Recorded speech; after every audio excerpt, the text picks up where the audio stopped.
ভালোবাসা হলো এমন একটি অনুভূতি যা শব্দে ব্যাখ্যা করা কঠিন। এটি হৃদয়ের গভীরে জন্ম নেওয়া এক আবেগ, যা অন্যকে নিঃস্বার্থভাবে ভালোবাসার ইচ্ছা জাগিয়ে তোলে। এটি হতে পারে মা বাবার সন্তানের প্রতি, সন্তানের বাবা মায়ের প্রতি, স্বামী স্ত্রীর মধ্যে, বন্ধুদের মধ্যে, এমনকি নিজের প্রতিও।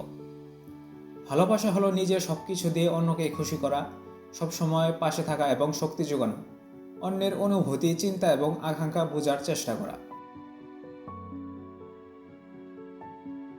ভুল ত্রুটি স্বীকার করে অন্যকে ক্ষমা করা।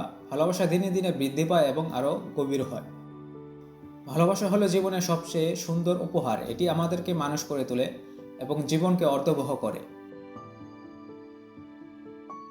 ভালোবাসা ছাড়া জীবন শুধু একটি যান্ত্রিক কাজ বহে কিছু নয়। অনেকে ভালোবাসাকে শুধু রোমান্টিক ভালোবাসার সাথে সম্পর্কিত মনে করেন, যা মোটেই ভালোবাসার সার্বজনীন ধারণার সাথে সঙ্গতিপূর্ণ নয়। ভালোবাসা সবসময় অসংজ্ঞায়িত, এর কোনো নির্দিষ্ট সংজ্ঞা হতে পারে না।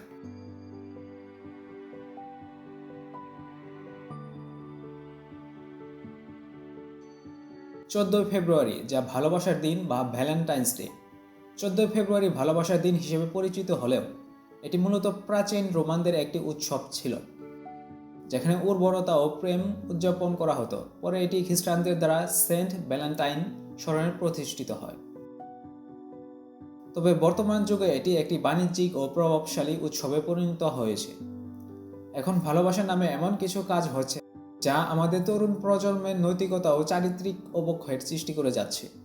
কিন্তু প্রশ্ন হলো, এই সংস্কৃতি কি আমার আপনার ধর্মীয় মূল্যবোধের সঙ্গে কোনো দিক দিয়ে সামঞ্জস্যপূর্ণ?